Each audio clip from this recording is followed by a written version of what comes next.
Namaku Rania. Aku sudah berusia 34 tahun dan belum menikah. Mungkin sebagian orang menganggap itu biasa saja, apalagi zaman sekarang, perempuan punya kebebasan untuk menentukan jalan hidupnya. Tapi tidak di keluargaku. Tidak di lingkungan tempat aku tinggal. Tidak di antara teman-teman yang seolah selalu membandingkan pencapaian mereka denganku. Setiap kali aku pulang ke rumah setelah bekerja, suara sindiran itu selalu menyambutku lebih cepat dari langkah kakiku yang baru saja menjejak lantai ruang tamu. Rania, kamu kapan nyusul si Tika? Masa adikmu aja udah anak 2, kamu masih aja sendirian begitu? Itu suara ibuku, yang entah sejak kapan mulai menganggap keberadaanku sebagai beban dan aib. Aku hanya menanggapi dengan senyum seadanya, melepaskan kerudung, lalu berjalan menuju kamar. Aku sudah terbiasa dengan pertanyaan-pertanyaan seperti itu. Bukan hanya dari ibu, tapi juga dari tetangga, sepupu, bahkan rekan kerja. Kayaknya kamu terlalu pilih-pilih deh, Ran. Udah usia segitu, ambil aja siapa yang datang. Jangan kebanyakan mikir. Itu kata Laila, sahabat yang dulu selalu menemaniku tertawa. Tapi setelah ia menikah dan melahirkan 2 anak, suaranya berubah jadi nyaring penuh penghakiman. Aku mencoba menahan semuanya. Menahan sakit, menahan perasaan yang ingin meledak setiap kali aku pulang dan melihat adikku, Tika, duduk di sofa sambil memeluk anaknya, ditemani suaminya yang menatapnya penuh cinta. Lalu pandangan mereka beralih padaku dengan tatapan kasihan, atau mungkin geli. Kak Rania, kamu ngapain sih sibuk kerja terus? Kerja tuh bukan buat perempuan. Udah, nikah aja. Nanti keburu tua loh. Itu suara Tika, adikku sendiri. Dan yang menyakitkan, ia mengatakannya sambil tertawa-tawa, seolah itu lucu, seolah itu bahan bercandaan ringan saat makan siang. Tiap hari seperti itu. Kadang aku berpikir, lebih baik tinggal sendiri daripada di rumah yang selalu mengingatkanku akan kegagalanku menjadi perempuan. Tapi kemana aku harus pergi? Aku belum punya rumah sendiri. Uang tabunganku masih belum cukup untuk membeli tempat tinggal, dan aku tak ingin mengontrak sendiri hanya demi pelarian. Aku bekerja sebagai staf administrasi di kantor konsultan kecil di kota. Gajiku cukup, tapi tak mewah. Aku bukan wanita karir yang bisa membungkam dunia dengan jabatan tinggi dan saldo bank melimpah. Tapi aku selalu berusaha jujur dan bekerja keras. Sayangnya, tak ada yang peduli pada itu. Sudah umur segitu, masih aja belum laku ya, Ran? Kalimat itu meluncur dari mulut tetangga sebelah rumah saat aku hendak berangkat kerja. Ia mengatakannya sambil menyapu halaman, dengan suara cukup keras agar ibu-ibu lain bisa ikut mendengar dan tertawa. Aku hanya menunduk dan berjalan melewatinya. Aku tahu, jika aku membalas, maka akan makin panjang. Mereka akan mengatakan aku tidak bisa menerima nasihat. Bahwa aku keras kepala. Bahwa aku sombong. Padahal aku hanya mencoba bertahan dengan caraku. Pernah suatu hari, aku menangis diam-diam di dalam kamar. Malam itu, setelah acara keluarga besar, semua orang membicarakan soal jodoh. Tentang betapa kasihan orang tuaku karena masih punya anak perempuan yang belum menikah. Tentang keponakanku yang sudah bisa memanggilku, nenek, dengan bercanda karena usiaku yang tak lagi muda. Aku menunduk sepanjang acara, memeluk diriku sendiri, dan mencoba tersenyum seolah tak ada apa-apa. Tapi sesampainya di kamar, aku rebah dan menangis dalam diam. Bantal basah oleh air mata yang tak bisa lagi kutahan. Ya Allah, kenapa aku harus mendengar semua ini? Padahal aku tak pernah menyakiti mereka. Aku hanya ingin hidup tenang. Aku bukan tidak ingin menikah. Tapi setiap lelaki yang datang padaku hanyalah mereka yang ingin tubuhku, bukan hatiku. Ada yang datang dengan janji manis, lalu menghilang saat tahu aku tak akan memberikan lebih dari genggaman tangan. Ada pula yang datang hanya untuk menunjukkan pada teman-temannya bahwa ia bisa menaklukkan wanita tua pemalu, seperti aku. Semua menyakitkan. Semua meninggalkan luka yang tak terlihat. Tapi orang-orang di sekitarku tidak peduli. Bagi mereka, selama aku belum menikah, aku belum berhasil sebagai perempuan. Jangan terlalu sombong jadi perempuan. Nanti tua sendiri loh, kata seorang bibi saat aku menolak dijodohkan dengan duda kasar yang dulu pernah memukul istrinya. Aku tahu benar siapa diriku. Aku tahu, Aku bukan perempuan sempurna. Tapi aku juga tahu, aku punya hak untuk memilih jalan hidupku. Dan aku memilih menunggu seseorang yang bisa mencintaiku sepenuh hati, bukan hanya ingin menebus usia atau status. Aku pernah mencoba menjelaskan hal ini pada ibuku. Tapi beliau hanya menghela napas panjang dan berkata, "Perempuan tuh nggak usah mikir tinggi-tinggi, Ran. Yang penting ada laki-laki yang mau, udah diterima. Jangan kebanyakan mikir. Nanti keburu mati belum pernah nikah." Kalimat itu menamparku lebih dari pukulan apapun. Rasanya seperti diseret ke jurang gelap tanpa bisa berteriak. Malam itu aku kembali menangis. Tapi setelahnya, aku menghapus air mata dan berdiri di depan cermin. Menatap mataku yang sembab dan wajahku yang mulai menunjukkan tanda-tanda usia. Aku mungkin bukan wanita muda lagi. Tapi aku masih punya harga diri. Aku tidak akan menikah hanya karena tekanan. Aku akan menikah karena cinta. Dan jika tidak ada yang mencintaiku dengan tulus, maka aku lebih memilih sendiri. Aku mengucapkannya perlahan, seperti janji pada diri sendiri. Aku tahu jalan yang kupilih tidak mudah. Tapi aku akan tetap berjalan. Meski dihina. Meski ditertawakan. Meski orang-orang menganggapku gagal, aku akan tetap menjaga martabatku. Aku percaya, Tuhan tidak tidur. Tuhan melihat perjuanganku, melihat tangisku, dan menyimpan doaku. Entah kapan waktunya tiba. Tapi aku yakin, jika aku bersabar dan tetap setia pada prinsipku, maka akan datang satu waktu di mana dunia yang mengejekku akan terdiam. Dan saat hari itu tiba, aku ingin mereka tahu, aku tak pernah kalah. Aku hanya sedang menunggu waktu yang tepat. Dan waktu itu akan segera datang. Mereka pikir aku tidak laku. Mereka pikir tak ada satupun lelaki yang pernah mendekatiku. Padahal mereka tak tahu, aku hanya tak ingin mengorbankan harga diriku untuk cinta palsu. Aku pernah jatuh cinta, bahkan lebih dari sekali. Aku pernah percaya pada senyum manis dan janji-janji manja. Aku pernah menanti pesan yang tak pernah dikirim, dan pernah berharap pada pertemuan yang tak pernah datang. Tapi semua itu kujadikan pelajaran. Karena dari situlah aku belajar bahwa tidak semua cinta layak diperjuangkan. Namanya Dimas. Dialah cinta pertamaku. Seorang senior di kantor lama yang pernah membuat hariku penuh warna. Dia perhatian, murah senyum, dan selalu tahu cara membuatku merasa dihargai. Tapi semuanya hancur ketika aku tahu bahwa aku hanya menjadi selingan dalam hidupnya. Dimas telah bertunangan dengan wanita lain. Dan aku hanya dianggap pelarian. Saat aku menangis dalam toilet kantor, dia hanya mengirim satu pesan, "Maaf ya, aku nggak nyangka kamu akan seserius ini." Itu pertama kalinya aku merasa jadi wanita paling bodoh di dunia. Tapi juga jadi titik balik.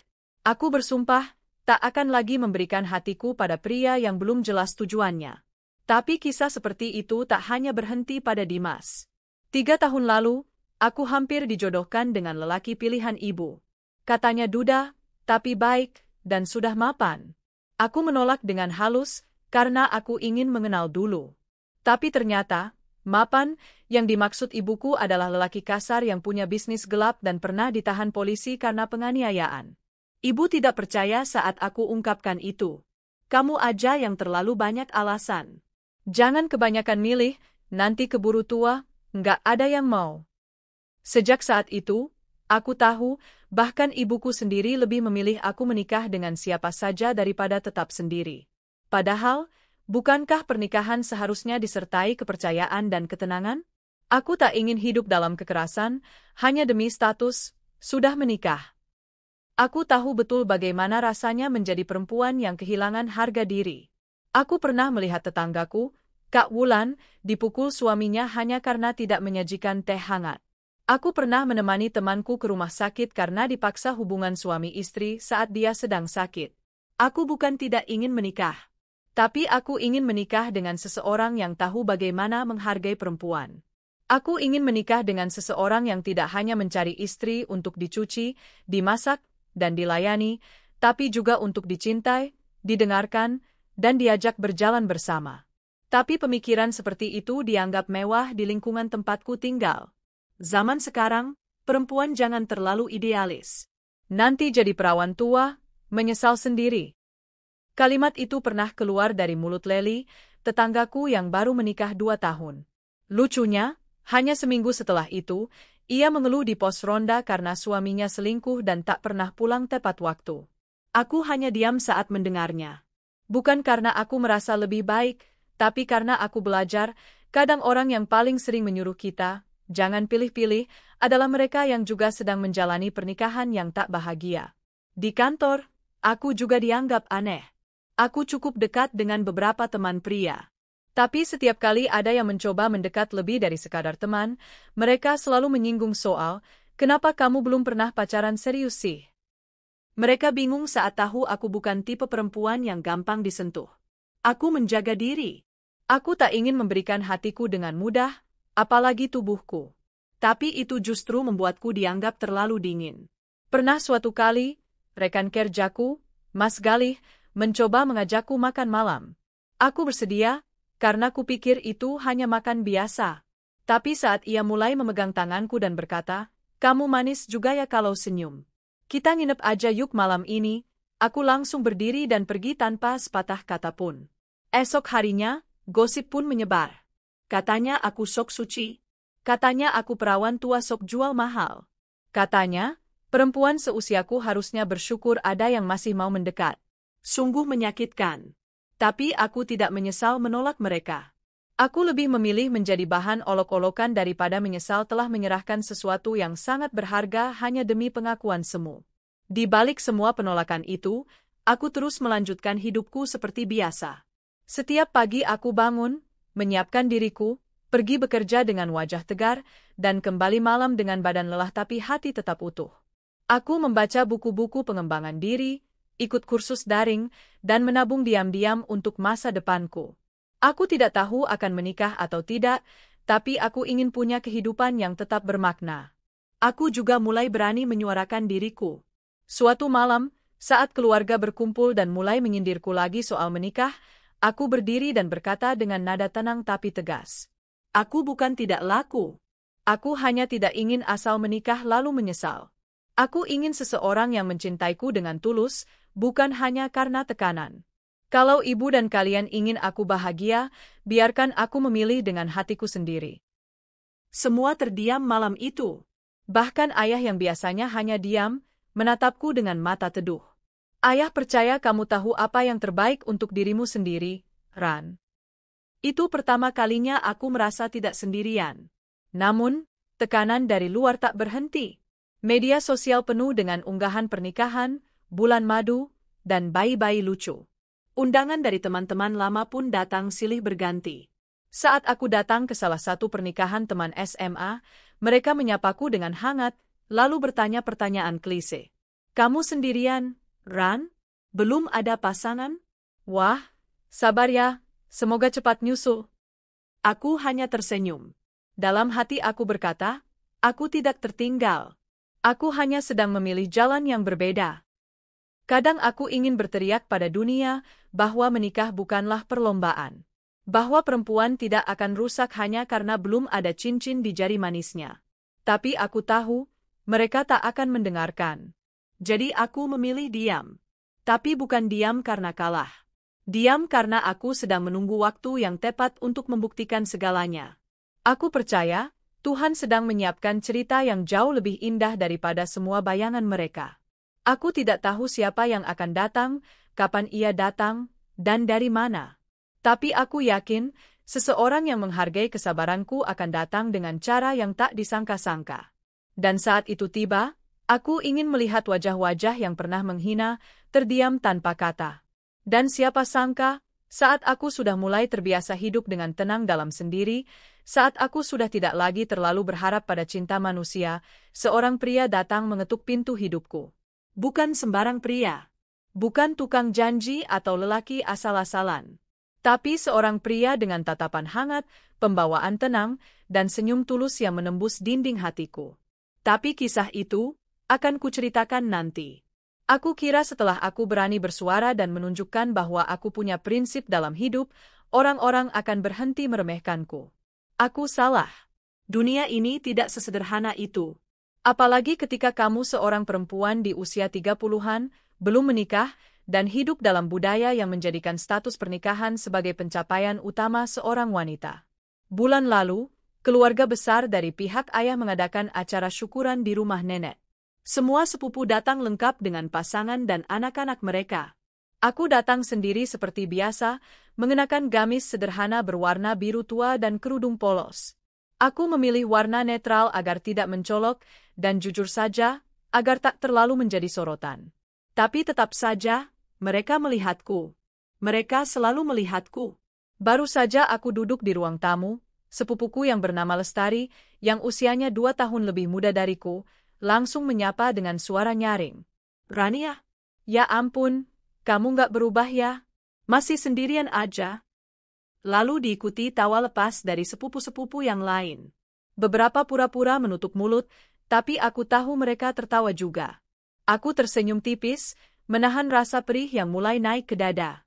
Alhamdulillah, masih bisa sendiri.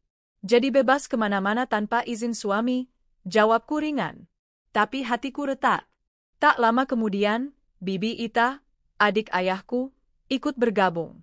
Ia duduk persis di sebelahku, menepuk-nepuk pahaku dengan gaya sok akrab. "Ran, kamu tuh cantik, pinter, kerja juga. Tapi sayang, belum ada yang nyantol ya.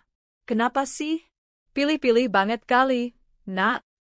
Aku hanya mengangguk sambil memutar cangkir teh di tangan. Aku ingin menjawab, tapi aku tahu semua alasan hanya akan dianggap pembelaan semata. Bahkan jika aku bilang aku pernah dikhianati, pernah hampir dipaksa menikah dengan orang kasar, pernah menjaga diri agar tak terjebak hubungan yang salah, semua itu tak akan cukup. Yang mereka lihat hanya satu, aku belum menikah. Dan itulah dosa sosial paling besar menurut mereka. Sore hari, saat makan bersama, topik kembali mengarah padaku. Kali ini, giliran nenekku yang bersuara. Meski suaranya lemah karena usia, tapi setiap katanya seperti palu yang menghantam batok kepalaku.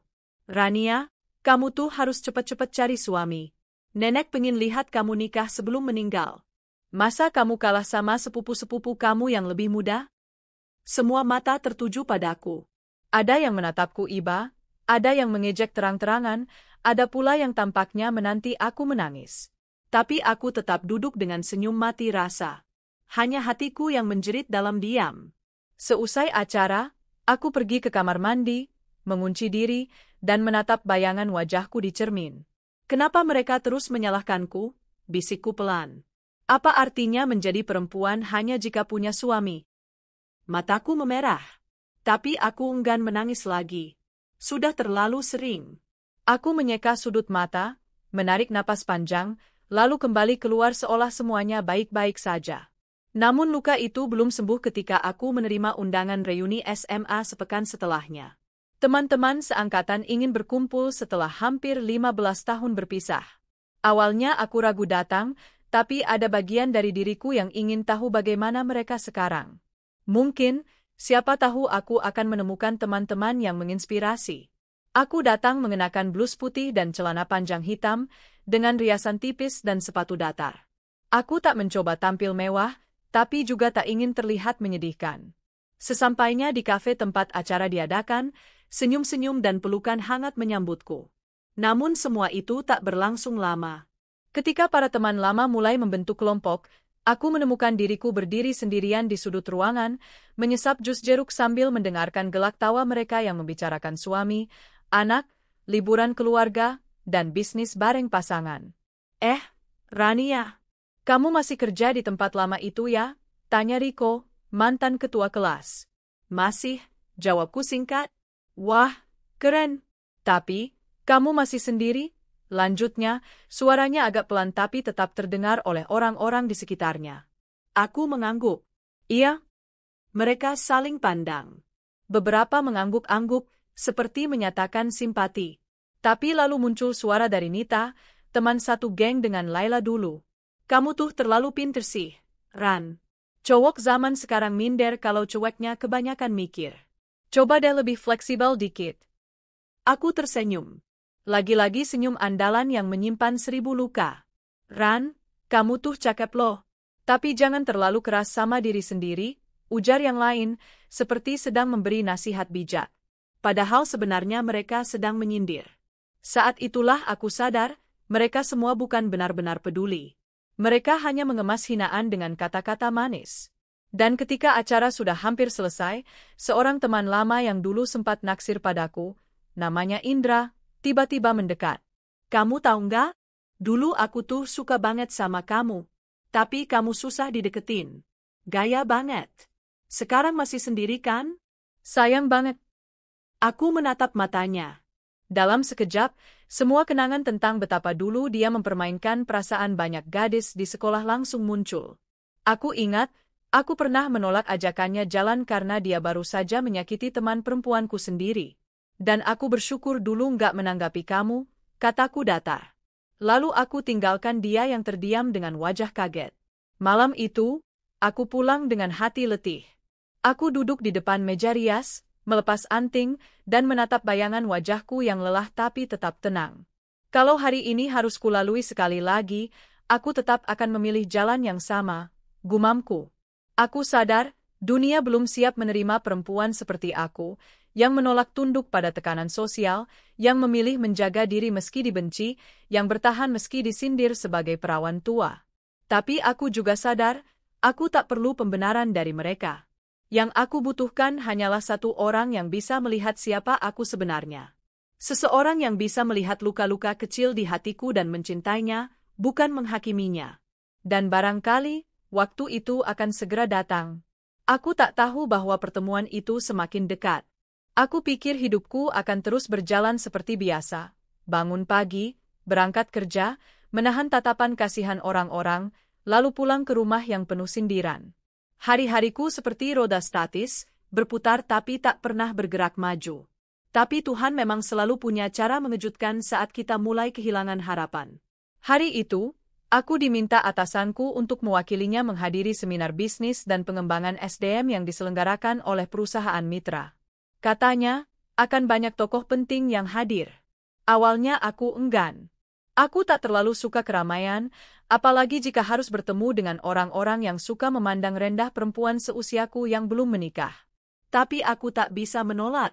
Dengan berat hati, aku mengemas dokumen dan berangkat.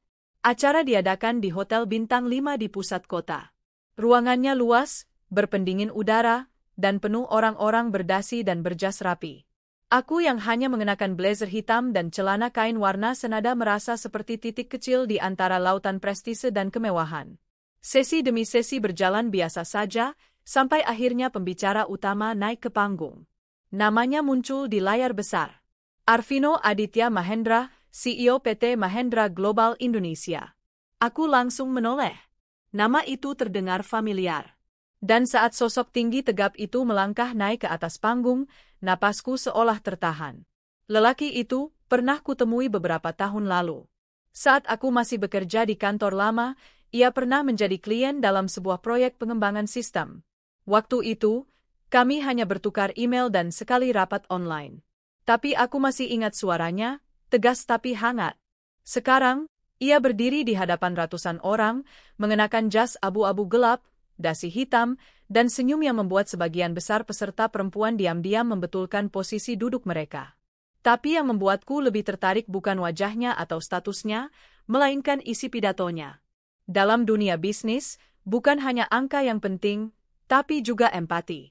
Kita butuh orang-orang yang bisa melihat manusia di balik data, yang bisa mendengar sebelum memutuskan. Karena perusahaan bukan hanya tempat mencari uang, tapi tempat tumbuh bersama. Aku terpaku. Setelah sesi selesai, peserta diperbolehkan networking atau diskusi santai di luar aula. Aku berniat pergi lebih awal. Tapi saat aku berjalan menuju lift, suara yang sudah lama tak kudengar memanggilku dari belakang. Maaf, kamu Rania, kan? Aku menoleh. Arvino berdiri hanya 2 meter dariku, dengan senyum ramah dan tatapan yang jelas menunjukkan bahwa ia mengenaliku. Iya. Halo, Pak Arvino, jawabku agak gugup. Panggil Arvino aja, jangan Pak. Kita pernah kerja bareng waktu di proyek sistem 2 tahun lalu, kan? Kamu masih ingat aku? Aku mengangguk, masih terkejut karena ternyata ia benar-benar mengingatku. Kami lalu mengobrol ringan. Tentang pekerjaan, tentang kantor lamaku, dan sedikit tentang seminar tadi. Tak kusangka, pembicaraan itu berlanjut hingga kami duduk berdua di Coffee Shop Hotel. Ia bahkan yang mengajak duluan. Kamu belum buru-buru kan? Aku pengen ngobrol lebih banyak. Waktu itu aku cuma lihat kamu lewat layar laptop, sekarang ketemu langsung. Obrolan kami ringan tapi menyenangkan. Tak seperti pria-pria lain yang selalu ingin cepat tahu statusku, Arvino lebih tertarik dengan pemikiran-pemikiranku. Ia bertanya bagaimana aku melihat dinamika kerja antar generasi, tentang bagaimana menjaga motivasi saat jadi karyawan yang tak terlalu diperhatikan. Ia mendengarkan dengan sungguh-sungguh. Bukan berpura-pura peduli, tapi benar-benar memperhatikan. Aku sempat ragu, apa ini hanya basa-basi? Apa ia hanya sedang bosan dan butuh teman bicara? Tapi saat ia memintaku mengirimkan artikel yang sempat kubahas tentang budaya kerja sehat dan menuliskan alamat email pribadinya, aku mulai berpikir, mungkin, ini bukan kebetulan biasa. Esok harinya, ia mengirimkan email balasan yang cukup panjang. Memberi komentar terhadap tulisanku, mengajak diskusi, dan di akhir kalimat menuliskan. Ngobrol sama kamu kemarin menyenangkan sekali, Rania. Boleh aku ajak kamu makan siang akhir pekan ini? Aku menatap layar laptopku cukup lama. Jantungku berdetak lebih cepat. Bukan karena Arvino seorang CEO. Tapi karena baru kali ini ada pria yang menghargai isi kepalaku sebelum melihat status di KTP-ku. Aku membalas singkat. Tentu, akan jadi akhir pekan yang menyenangkan. Akhir pekan itu kami bertemu di sebuah restoran kecil di sudut kota. Sederhana, tenang, dan jauh dari keramaian. Obrolan kami semakin dalam. Ia bertanya tentang keluargaku, tentang masa kecil, dan aku pun balik bertanya tentang masa mudanya, tentang perjuangannya membangun bisnis dari nol setelah ditinggal ayahnya. Dan yang mengejutkanku, ia tidak menikah. Belum sempat, katanya sambil tersenyum. Terlalu sibuk mengejar pencapaian, sampai lupa membuka hati. Tapi sekarang aku belajar, karir sehebat apapun tidak ada artinya kalau pulang ke rumah hanya berteman sepi. Ucapannya membuatku menunduk. Karena aku tahu betul rasanya berteman dengan sepi. Setelah makan siang itu, komunikasi kami semakin sering. Ia tidak hanya membahas pekerjaan, tapi juga menanyakan kabarku, memintaku berbagi pandangan tentang hal-hal kecil, seperti buku yang kubaca atau film yang kusukai. Dan yang membuatku terharu, ia tidak pernah sekalipun bertanya, kenapa belum menikah? Atau, kamu masih sendiri? Ia memperlakukanku bukan sebagai perempuan yang tertinggal, tapi sebagai perempuan yang setara, yang layak dihargai tanpa embel-embel usia atau status. Beberapa minggu kemudian, ia datang ke rumahku. Ia bilang ingin silaturahmi, sekalian mengantar oleh-oleh dari perjalanan bisnisnya. Ibu tentu terkejut. Belum pernah ada pria, apalagi sekelas CEO, datang ke rumah untuk menjengukku secara khusus. Sore itu, ibu menatapku dengan curiga. Tika, adikku, sampai mendekat dan berbisik. Itu beneran datang buat kamu. Aku hanya tersenyum kecil. Arvino sopan, ramah, dan tahu cara mengambil hati orang tua. Ia tak banyak bicara soal bisnisnya, tapi lebih banyak mendengarkan cerita ibu tentang masa kecilku. Sesekali ia tertawa, dan sesekali ia memuji kesederhanaan rumah kami. Saat ia pamit, aku mengantarnya sampai ke pagar. Ia menatapku dalam-dalam dan berkata, aku senang bisa mengenalmu lebih jauh. Dan kalau kamu mengizinkan, aku ingin mengenalkanmu juga pada ibuku. Lalu ia pergi, meninggalkanku yang berdiri terpaku di bawah langit senja, dengan hati yang gemetar. Aku belum berani berharap terlalu jauh. Tapi untuk pertama kalinya dalam hidupku, aku merasa dilihat, dihargai, dan dicintai tanpa perlu menjadi sosok lain. Dan aku tahu, ini baru permulaan dari sesuatu yang besar. Aku tidak pernah menyangka hidupku akan mengalami perubahan sebesar ini. Setelah bertahun-tahun dihina, direndahkan, dianggap perawan tua yang tidak laku, kini ada seorang pria, bukan pria biasa, yang datang menghampiriku dengan keseriusan yang belum pernah kurasakan sebelumnya.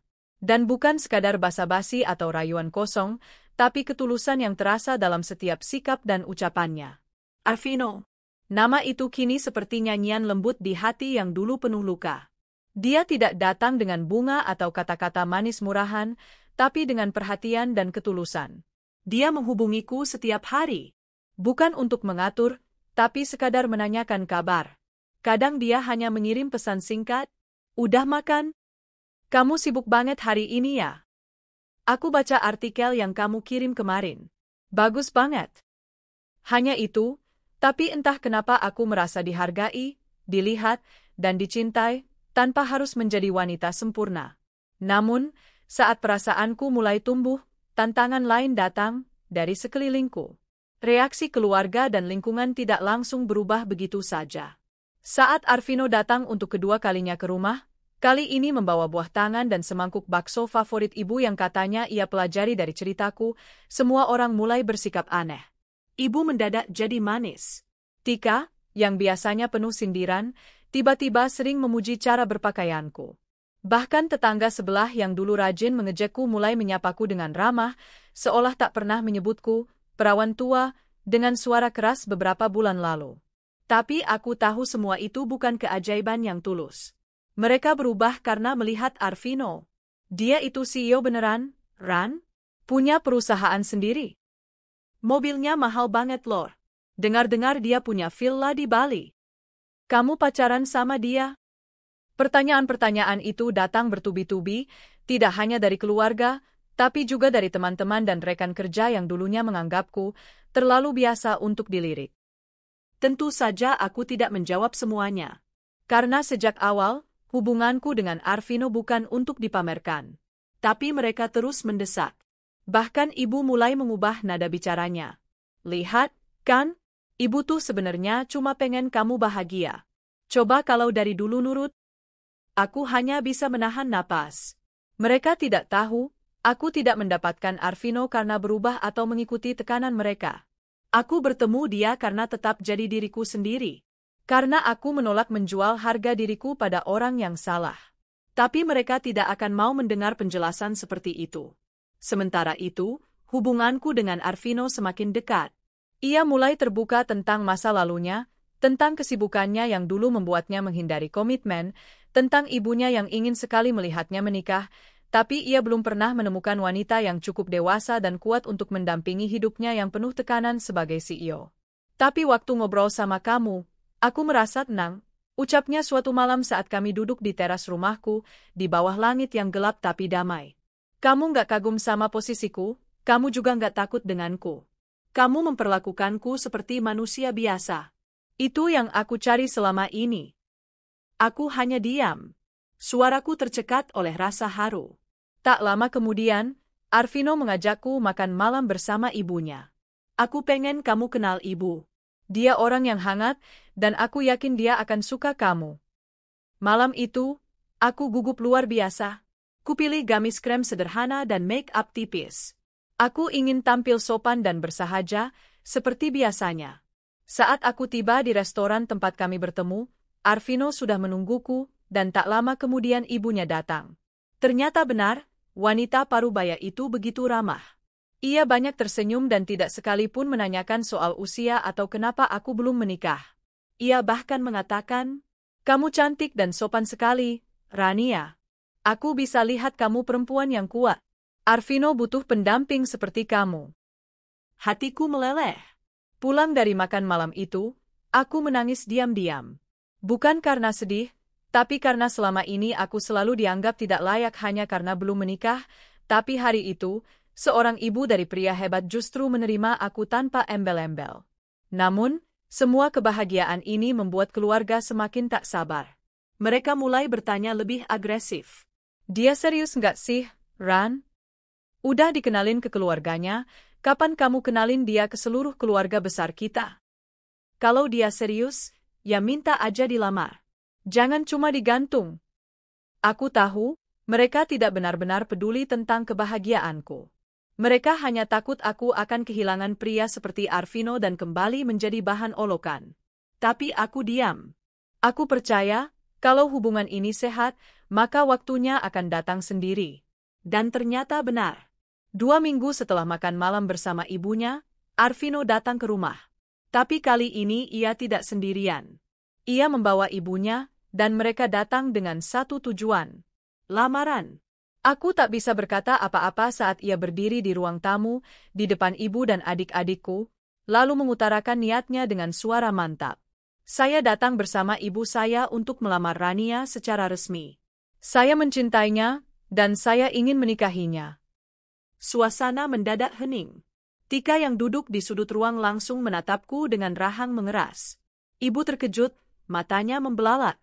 Semua seperti tak percaya bahwa Rania, yang selalu dicibir dan dianggap tidak laku, dilamar secara resmi oleh seorang CEO di hadapan keluarganya sendiri. Aku hanya bisa menahan air mata. Ini bukan soal kekayaan atau status Arvino. Tapi karena untuk pertama kalinya dalam hidupku, ada seseorang yang datang bukan untuk mempermainkan, bukan karena terpaksa, tapi karena benar-benar ingin bersamaku. Dan dia memperjuangkanku di depan orang-orang yang dulu menganggapku aib keluarga. Setelah lamaran itu, suasana rumah berubah drastis. Ibu mendadak sibuk mencari baju terbaik untuk dipakai saat acara perkenalan keluarga besar. Tika mulai sering menanyaiku dengan suara manis. "Kak, nanti akadnya pakai adat apa?" Tetangga-tetangga yang dulu rajin menyindirku mulai mengirim makanan ke rumah dan bertanya-tanya pura-pura ingin tahu. Denger-denger, Rania dilamar pengusaha ya? Gimana ceritanya tuh? Aku hanya menjawab dengan senyum. Aku tahu mereka semua terkejut. Tapi biarlah. Biarkan mereka terdiam dan tercengang. Karena selama ini mereka hanya melihat kulit luar, mereka tidak pernah benar-benar mengenal hatiku. Yang mereka tahu, aku perawan tua. Yang mereka tidak tahu, aku adalah perempuan yang bersabar dan menjaga harga diri hingga datang seseorang yang melihat nilainya. Dan kini, hidupku mulai berjalan ke arah yang tak pernah kubayangkan sebelumnya. Pagi itu, rumahku penuh sesak. Meja tamu dihias dengan bunga-bunga segar, kursi-kursi tambahan didatangkan dari tetangga, dan dapur seperti medan perang, penuh dengan aktivitas memasak dan wangi masakan khas yang menggugah selera. Hari itu adalah hari lamaran resmiku. Satu hal yang tak pernah terlintas dalam benakku, bahwa rumah yang dulu sering jadi tempat aku disindir akan berubah jadi tempat semua mata tertuju padaku dengan kekaguman, bukan cemoohan. Lamaran ini bukan hanya acara simbolik. Ini seperti pengakuan yang membungkam semua cemoohan yang pernah kuterima. Sejak pagi, orang-orang berdatangan, saudara jauh, tetangga, bahkan teman-teman lama yang dulu menjauh. Semua membawa wajah ramah, senyum dibuat-buat, dan tangan-tangan yang tiba-tiba ingin membantu. Anehnya, aku tidak marah. Aku hanya diam dan mengamati. Ibu terlihat sangat sibuk hari itu. Dengan kebaya biru yang baru dijahit khusus, ia mondar-mandir menyambut tamu dan terus menata kerudungnya dengan cermin kecil di tangan. "Rania, kamu jangan diam aja, dong. Senyumlah. Hari ini hari kamu dilamar, loh," katanya dengan nada ceria yang sangat berbeda dari dulu saat ia berkata, "Kalau kamu nggak laku juga tahun depan, ibu carikan duda." Tika juga berdandan habis-habisan. Gaun peach yang ia kenakan tampak terlalu mencolok. Ia terus menatapku dari ujung kepala sampai kaki, seolah menilai apakah aku pantas untuk hari sebesar ini. Tapi aku tak peduli. Gaun kebaya putih gading yang kupakai cukup untuk membuatku merasa anggun, tanpa perlu berlebihan. Ketika mobil Alphard hitam berhenti di depan rumah, semua orang bersorak kecil. Ibu langsung melambai-lambai dari teras, dan beberapa anak kecil berlarian ingin melihat Pangeran Rania. Arvino turun lebih dulu, mengenakan setelan batik elegan dan celana hitam. Di belakangnya, ibunya keluar dengan anggun. Beberapa kerabat Arvino juga menyusul, membawa hantaran dalam nampan-nampan mewah yang dibungkus rapi.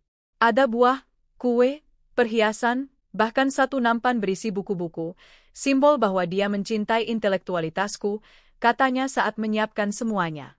"Assalamualaikum," ucap Arvino. Aku melihat mata ibu berkaca-kaca, bukan karena haru, tapi karena tak percaya bahwa pria yang berdiri di hadapannya adalah calon menantunya, seorang CEO yang bahkan lebih muda dari usia paman tiriku. Acara berlangsung khidmat. Ayahku yang dulu begitu apatis terhadap nasibku bahkan tampak berdiri gagah saat menerima lamaran secara simbolik. Di depan keluarga besar, Arvino berbicara dengan tenang dan penuh rasa hormat.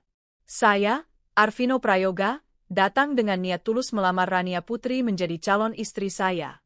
Saya mencintainya dan ingin membangun kehidupan bersama dengan restu keluarga besar." Kalimat itu terdengar seperti pelipur luka bertahun-tahun. Semua sindiran, perawan tua, Semua pertanyaan, kapan nikah, semua tatapan penuh kasihan, mendadak hilang. Tidak ada yang berani bicara apa-apa. Bahkan sepupu-sepupuku yang dulu senang membandingkan hidupku dengan mereka, kini hanya bisa tersenyum kaku. Setelah acara selesai, suasana berubah jadi ajang pamer dan rasa penasaran. Para tamu datang padaku satu persatu, menanyakan soal pertemuanku dengan Arvino, padahal dulu mereka yang paling pertama mencibir. Kamu ketemu di mana sih? Kok bisa sih dia naksir kamu? Dia nggak keberatan kamu lebih tua? Kamu pakai ilmu apa, Rania? Duh, ini tuh kayak drama Korea ya? Aku menanggapi semuanya dengan senyum. Aku tidak perlu menjelaskan panjang lebar. Biarlah rasa penasaran mereka tak pernah terjawab. Biarlah mereka merenungkan bahwa wanita yang mereka anggap tidak layak, justru mendapatkan pria yang lebih dari layak. Tika bahkan sempat menarikku ke dapur dan bicara pelan-pelan. Kamu yakin dia beneran tulus, Kak? Jangan-jangan dia cuma main-main. Soalnya, ya, kamu tahu sendiri kan, kamu bukan tipe cewek yang biasa mereka pacarin. Aku menatapnya tanpa emosi. Justru karena aku bukan tipe cewek biasa, dia serius. Tika terdiam.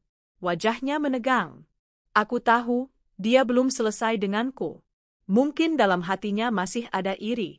Tapi aku tak lagi punya ruang untuk memikirkan itu.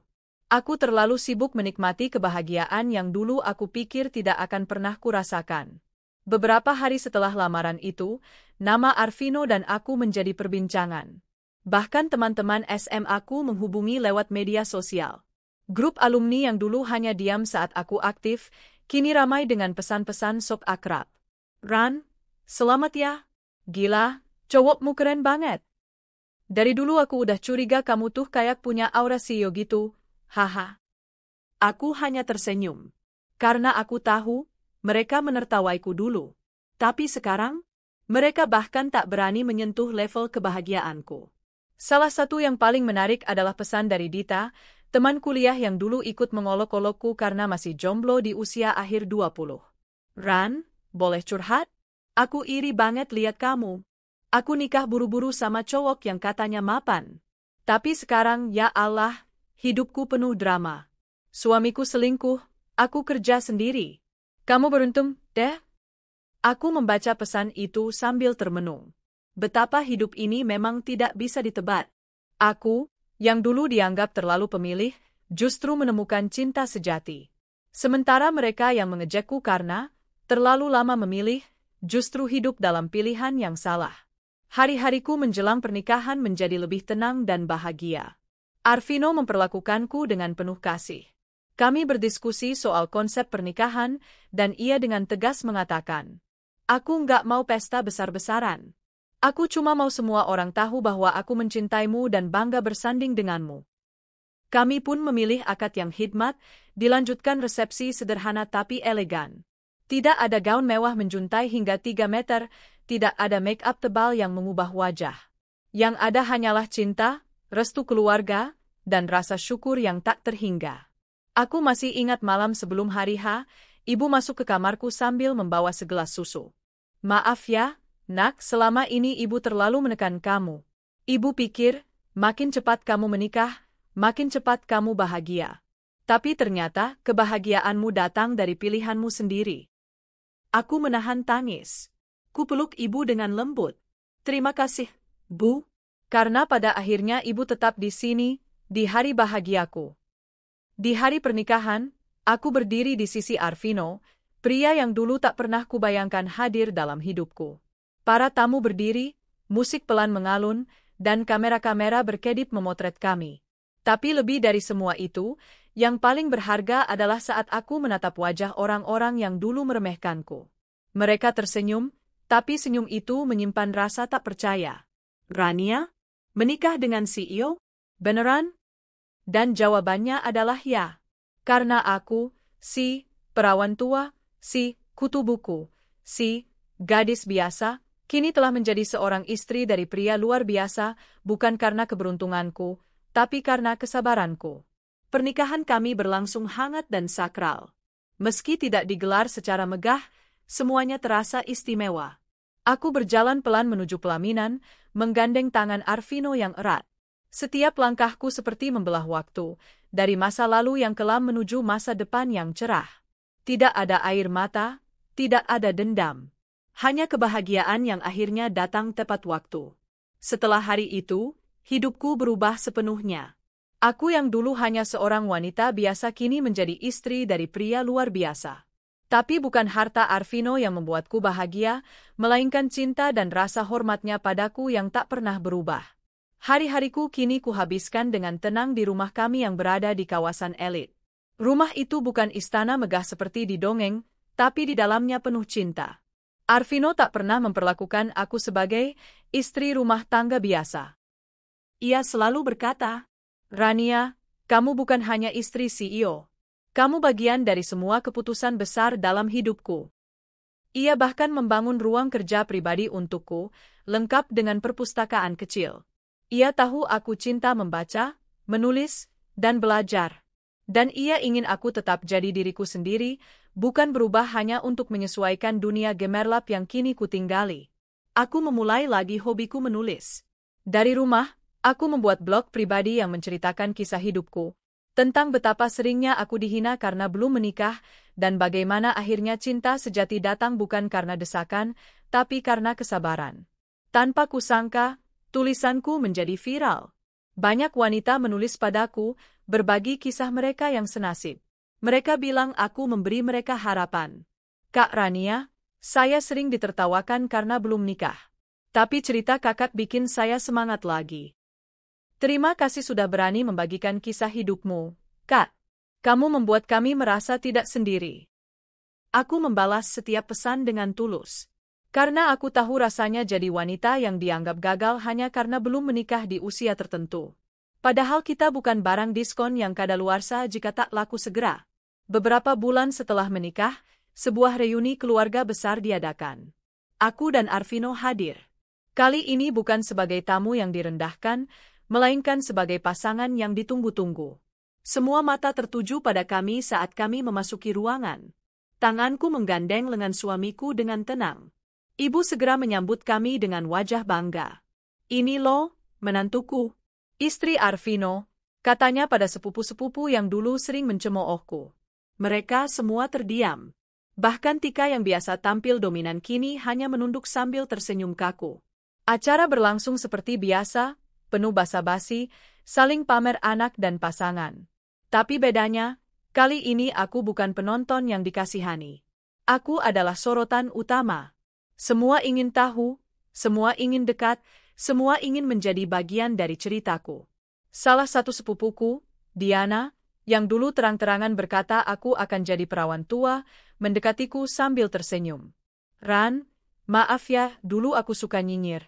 Tapi sekarang aku bangga banget sama kamu." Aku menatapnya lembut. "Enggak apa-apa, Din. Setiap orang punya masa lalu. Yang penting kita belajar." Diana tersenyum canggung, lalu memelukku. Aku tahu pelukannya bukan hanya bentuk maaf, tapi juga bentuk kekaguman. Untuk pertama kalinya dalam hidupku, aku tak perlu membuktikan apapun. Aku hanya perlu menjadi diriku sendiri. Sementara itu, kehidupan rumah tanggaku bersama Arvino berjalan harmonis. Tentu, tidak selalu mulus. Ada hari-hari lelah, ada perbedaan pendapat, ada kesibukan pekerjaan yang kadang membuat kami kehabisan waktu berdua. Tapi bedanya, kami selalu memilih untuk saling mendengarkan dan saling mendukung. Arvino sering berkata, "Aku jatuh cinta sama kamu bukan karena kamu sempurna, tapi karena kamu kuat dalam kesederhanaanmu." Kata-katanya itu menjadi pengingat bahwa aku tidak perlu menjadi orang lain untuk dicintai. Cukup menjadi Rania, dengan luka-luka masa lalu, dengan keberanian untuk bangkit, dengan kesabaran untuk menanti cinta yang tulus. 1 tahun berlalu. Hari itu aku sedang duduk di balkon, menyesap teh hangat, saat pesan dari seseorang tak terduga masuk. Pesan dari Ibu Lilis, tetangga lamaku yang dulu sering mencemooh. "Assalamualaikum, Rana. Maaf ya dulu ibu sering ngomong yang gak enak. Ibu bangga kamu jadi contoh buat anak-anak muda di kampung sini. Mau ya kapan-kapan isi seminar di majelis?" Aku tersenyum. Dunia memang berubah. Dan kadang, Luka yang dulu kita terima akan menjadi cahaya bagi orang lain. Tak lama, Tika juga datang ke rumahku. Wajahnya tampak lebih lesu dari biasanya. Ia duduk di depanku, memeluk tas tangannya erat-erat. Kak, aku gagal menikah. Tunanganku selingkuh. Aku baru sadar, aku terlalu fokus mengejar status, bukan cinta. Aku memeluknya. Tidak ada kebencian.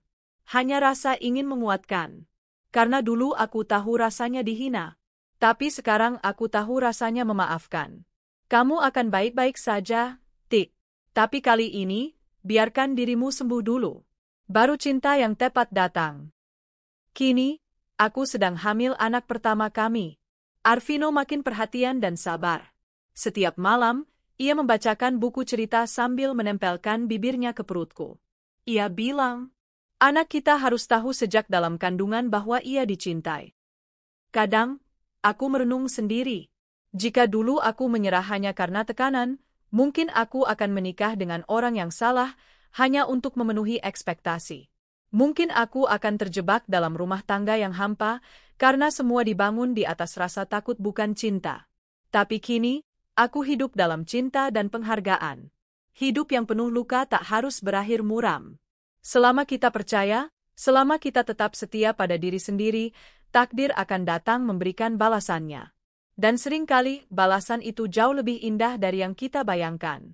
Aku, si perawan tua, kini menjadi istri yang bahagia. Ibu yang menanti kelahiran anak dengan hati penuh syukur. Dan wanita yang tak lagi mendengar hinaan, karena hidupnya kini sudah membungkam semuanya. Hinaan adalah sumber motivasi yang menumbuhkan keinginan untuk hidup lebih baik dan lebih berarti untuk diri sendiri dan untuk orang-orang terkasih.